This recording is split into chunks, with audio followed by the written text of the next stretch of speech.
जय शनिदेव महाराज। दोस्तों, आपके सभी बिगड़े कार्य भगवान शनिदेव महाराज अवश्य ही पूर्ण करेंगे।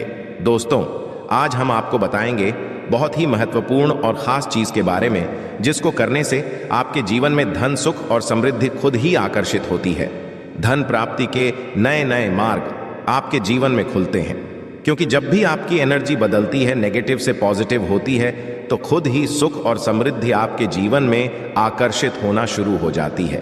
किंतु इसके पीछे का रहस्य क्या है और किस प्रकार ये कार्य करता है, आपको इस बारे में पता होना बहुत ही जरूरी है। तो आज हम आपको इस वीडियो में बताएंगे कि किस प्रकार से आपको ये करना है, इस प्रयोग के कितने ज्यादा लाभ आपको अपने जीवन में मिलते हैं। इसीलिए इस वीडियो में बताई गई सभी बातों को बिल्कुल ध्यान से समझकर आप इसका अवश्य लाभ उठाएं, क्योंकि जब भी आप इस प्रयोग को इस्तेमाल करते हैं तो खुद ही एक दिन में आपको इसके रिजल्ट भी देखना शुरू हो जाते हैं।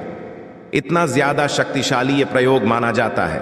दोस्तों, शनिवार का दिन बहुत ही खास होता है, क्योंकि इस दिन टोने टोटके भी किए जाते हैं और उनसे छुटकारा पाने के उपाय भी किए जाते हैं। तो इस दिन आप कैसे सुरक्षित रहें और जब भी आप कुछ करें अपने अच्छे के लिए करें, तो चलिए इस बारे में जानते हैं। सबसे पहली बात, जब शनिदेव की पीड़ा ये परेशान करती है तो चारों तरफ से परेशानियां आती हैं। एक के पश्चात एक आप उलझते चले जाते हैं। और जब शनिदेव अपना रंग दिखाते हैं, रंग रूप क्या होता है? पारिवारिक जीवन में मतभेद, माता पिता के स्वास्थ्य पर कष्ट और आपका करियर, रोजगार एकदम से खत्म हो जाता है, तो है दंड अधिकारी का दंड देने का तरीका। दोस्तों, कैसे इससे बाहर निकले, कैसे उनको मनाएं? तो दोस्तों, एक बात हमेशा याद रखें, घर के मुख्य दरवाजे पर आपको गंगा जल रोज ही डालना है। गंगा जल नहीं है तो तांबे के किसी पात्र में या मिट्टी के किसी बर्तन में रात में ही जल भरकर रख लें। सुबह सुबह उठकर 2-4 बूंद अपने मुख्य दरवाजे पर हल्का सा डाल दें। किंतु शनिवार के दिन क्या करना है? आप जब घर के मुख्य दरवाजे की सफाई करवाते, झाड़ू लगाते होंगे तथा काम वाला बुलवाते होंगे, तो आपको शनिवार के दिन पहले झाड़ू ना लगाकर पहले पानी डालना है। यदि पानी डालने की व्यवस्था ना हो, जब 2-4 बूंद के छींटे डाल दें और फिर सफाई करवाए। पानी डालने से क्या होता है? जो आत्मा ये है वो शांत हो जाती है। आपकी जीवन की मुश्किलें आपको परेशान नहीं करेंगी, तो ये प्रयोग अवश्य करें। दोस्तों, दूसरी बात, जब हम घर की सफाई करवाते हैं, झाड़ू पोछा लगवाते हैं, तब पोछे वाले पानी में नमक फिर फिटकरी डालकर ही पोछा लगवाएं। फिटकरी कैसे डालें? जो डली वाली फिटकरी होती है वो आप एक डली ले लें, पोछे के पानी में एक बार घुमा लें। ये मग में थोड़ा सा पानी लेकर उसमें घुमा लें, फिटकरी उठाकर रख लें और जो पानी है उसको पोछे के पानी में मिला दें। इस तरह से आप उस पानी से पोछा लगवाएं, या फिर एक चुटकी समुद्री नमक डालकर पोछा लगाएं। आपके ऐसा करने से आपके पूरे घर पर किसी भी तरह का कोई भी जादू टोना किसी का नहीं चलेगा। लोग स्वस्थ और सुरक्षित बने रहेंगे। ये बहुत ही सिंपल उपाय है। दोस्तों, आगे बढ़ने से पहले आपसे एक विनती करते हैं कि वीडियो को लाइक अवश्य करिएगा और दोस्तों को शेयर भी करें। और यदि अभी तक आपने चैनल को सब्सक्राइब नहीं किया है तो चैनल को सब्सक्राइब करके इस बेल आइकॉन को अवश्य दबाइएगा। दोस्तों, शनिवार के दिन छोटी छोटी बातों का यदि आप ध्यान रखते हैं तो आप बहुत सारी मुश्किलों से बाहर निकल आते हैं। शनिवार के दिन पूजा अवश्य करें। यदि आप कर्ज में फंसे हैं, जीवन की मुश्किलें बहुत ज्यादा परेशान कर रही हैं, तब आप छोटा सा प्रयोग कीजिएगा। क्या करेंगे? यदि कर्ज में फंसे हैं तो शनिवार के दिन किसी भी हनुमान जी के मंदिर में जाकर शाम के वक्त पान का बीड़ा हनुमान जी को अर्पित अवश्य करें। पान के पत्ते में आपको चूना और जर्दा नहीं डलवाना है। जब ऐसा बनवाएंगे दुकानदार को पता होता है, नहीं तो आपको घर में बनाना है। घर में बना सकते हैं। एक पान का पत्ता लें और उस पर लौंग, इलायची रखें, थोड़ी सी मीठी वस्तु भी रखें और उसका बीड़ा बनाकर हनुमान जी के चरणों में रख दें। इस पानी में आप भी डाल सकते हैं दोस्तों। और शनिवार के दिन क्योंकि सरसों के तेल का प्रयोग किया जाता है, तो आइए हम विस्तार से जानते हैं कि कैसे हम जीवन की मुश्किलों से बाहर निकलें। सरसों के तेल का सबसे खास प्रयोग ये होता है कि शनिवार के दिन एक स्टील की कटोरी में सरसों का तेल ले लें। अब इसमें अपनी छाया को देखें तथा चेहरे को। अब इस तेल में थोड़ा दाल की बड़ी बनाकर किसी जानवर को खिला दें। कुत्ते को खिला सकते हैं। तो इससे क्या होता है? शनि देव का प्रकोप शांत होता है। किंतु हर किसी के लिए यह संभव नहीं होता। तो ऐसे में आप क्या करें, जब भी आपके घर में रोटियां बनती हैं तो सबसे पिछली जो रोटी होती है उस रोटी का बड़ा महत्व होता है, क्योंकि कुत्ते के लिए पिछली रोटी ही निकाली जाती है। इस रोटी पर थोड़ा सा तेल लगा दे। रोटी पर संभव ना हो तो एक बूंद सरसों का तेल आगे पीछे उंगली से हल्का सा टच कीजिए, उस पर एक चुटकी काले तिल रख दे और संभव हो तो गुड़ भी रख सकते हैं। इसके पश्चात अपने ऊपर से 3 बार उल्टा बाहर ले आए। आपके घर में कोई बच्चे हैं जो अक्सर शैतानियां करते रहते हैं, बीमार रहते हैं, नजर जल्दी लगती है या फिर किसी प्रकार की कोई टेंशन है, तो आप किसी के भी सर से इसे बाहर लें और इसे ले जाकर किसी कुत्ते के सामने प्यार से दे दें। एक खास बात और भी है, शनि के दिन वैसे तो सरसों का तेल ही नहीं बल्कि कोई भी तेल यदि आप अपने सर के बालों में लगाते हैं, कभी भी दिन से लेकर रात तक देखिए, शनिवार के दिन आप कुछ करें या ना करें पर बालों में तेल अवश्य लगाएं और संभव हो सके तो नाभि में लगाकर सो जाइए। ऐसा करने से भाग्य उदय होता है, जीवन की मुश्किलें कम होती हैं। और आपने सुना होगा कि नाभि में तेल लगाने से होंठ भी नहीं फटते और आपका स्वास्थ्य भी अच्छा होता है, क्योंकि नाभि पूरे शरीर केंद्र बिंदु है। इसीलिए कहा जाता है कि नाभि को छेड़ो मत। नाभि में थोड़ा सा सरसों का तेल या कोई भी तेल लगा लें और थोड़ा सा तेल अपने सर पर, और आपके घर में जितने भी लोग हैं वे सभी हल्का सा तेल सर में लगाकर ही सोए दोस्तों। और शनिवार के दिन शनिदेव की पूजा होती है।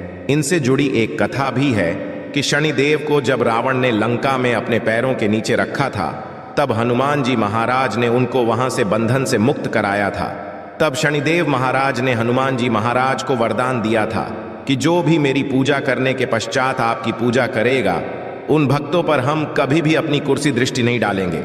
इसीलिए शनिवार के दिन जब आप शनिदेव की आराधना करते हैं, तब उसके पश्चात हनुमान जी की आराधना अवश्य करें तथा हनुमान जी के दर्शन अवश्य करें।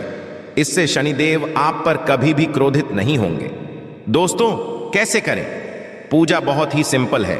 यदि आपके घर के आसपास उनकी शिलान, तो उस पर आप पूजा कर। सत्य है, शनिदेव की आंखों में नहीं देखा जाता, इस बात का ध्यान अवश्य रखिएगा। इसीलिए उनकी मूर्ति की पूजा नहीं होती, जहां शिला है वहां पूजा होती है। कहने का तात्पर्य यह है कि ऐसी मूर्ति का दर्शन ना करें जो आपकी ओर देख रही है। आपने अक्सर देखा होगा कि शनिदेव की मूर्तियों की आंखें ऊपर की ओर देखती हैं। जानबूझकर ऐसा बनाया जाता है ताकि आप पर नकारात्मक प्रभाव ना पड़े। वैसे तो पीपल के पेड़ में एक लोटा जल अर्पित करने से भी शनि महाराज शांत हो जाते हैं।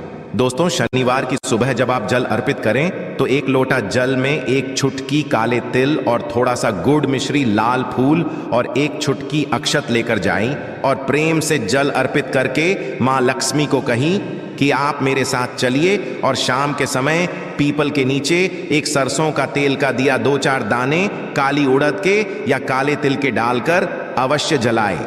और यदि जीवन में बहुत दुख हो, तब शनिवार के दिन बेलपत्र का जो पेड़ होता है उसके नीचे 2 मुख्य घी का दिया जला दी।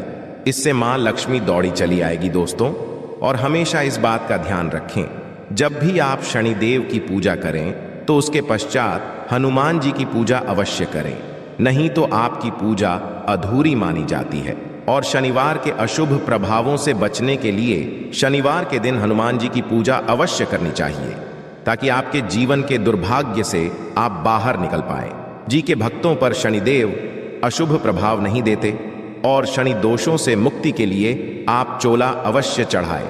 कभी भी शनिदेव यदि कुपित हो जाए, यानी 7.5 ढैया चले, तो ना तो आपका व्यापार अच्छा चलेगा और ना ही जीवन में आप खुश रह पाएंगे। नौकरी में इंसान और शत्रु विरोधी बढ़ जाएंगे। यदि ऐसा कुछ आपको लगे कि बहुत ज्यादा परेशानी है, तो ऐसे में शनिवार के दिन हनुमान जी को चोला अवश्य अर्पित करें दोस्तों। अब ये चोला क्या होता है, चमेली का या फिर घी ले लें, इसमें सिंदूर मिक्स करके हनुमान जी के शरीर पर लगाएं दोस्तों। उसी को कहते हैं चोला अर्पित करना। किंतु जो महिलाएं हैं वो लाल फूल अर्पित करें, वो हनुमान जी को न छुए। दोस्तों, इस दिन हनुमान चालीसा भी पढ़ना चाहिए, इससे आपके ऊपर कृपा बरसेगी। शनिवार के दिन भूल कर भी किसी से पैसे उधार ना लें। यदि इस दिन कर्ज लेंगे तो लंबे समय तक ऐसा कर्ज आपके पास रह जाएगा, आप ऐसा कर्ज उतार नहीं पाएंगे दोस्तों। तो इसीलिए उधार लेने से बचें। इस दिन हनुमान जी को भी प्रसन्न करने के छोटे से प्रयोग किए जाते। हैं। जब आप शनिवार के दिन शाम के समय पीपल के नीचे जो दीपक जलाते होंगे, ये दीपक सरसों के तेल का हो और इसमें 2-4 दाने उड़द की डाल दें। यदि आपके पास काले उड़द के दाने नहीं हैं तो काले तेल डाल दें। दोस्तों, यदि आपके घर के आसपास पीपल का वृक्ष नहीं है, तब आप क्या करेंगे? तब ऐसे में अपने घर के मुख्य दरवाजे के बाहर दाहिने एक दिया जला दें। सरसों के तेल का दिया जलाएं दोस्तों, इसमें कुछ न डालें। मिट्टी का दीपक जलाना है। दीपक के नीचे आसन अवश्य दें। आसन मतलब कुछ भी रख सकते हैं, फूलों की पंखुड़ियां या हरे पत्ते रख सकते हैं। इसके पश्चात इस दीपक का मुख दक्षिण दिशा की तरफ रखें। दोस्तों, ये शाम में आप पीपल के नीचे जो दीपक जलाते हैं, ये पितृ देवताओं के निमित्त होता है और घर के मुख्य दरवाजे के बाहर भी जलाने से वही फल मिलता है। पश्चात में इसको मिट्टी में कहीं दबा दें या कहीं पर साइड में सुरक्षित रख दीजिए। तो इस तरह से आप शनिवार की शाम जीवन के कष्टों को दूर करने के लिए भगवान ने देव महाराज की शरण में आ सकते हैं। दोस्तों, आज हम आपको एक खास प्रयोग के बारे में भी बताएंगे। यदि आपकी नौकरी रोजगार में समस्या है तो जो ब्राउन चना होता है उसको आप शुक्रवार की रात पानी में भिगो दी और शनिवार की सुबह उसको सरसों के तेल में हल्का सा कढ़ाई में गर्म कर लें। उसमें तेल कुछ भी नहीं डालना है, नमक भी नहीं डालना है और उसको थोड़ा ठंडा होने के पश्चात किसी भी जानवर को खिला दें। इससे नौकरी रोजगार की समस्या दूर हो जाएगी। दोस्तों, इस उपाय से कोई भी आपका बाल बांका नहीं कर पाएगा।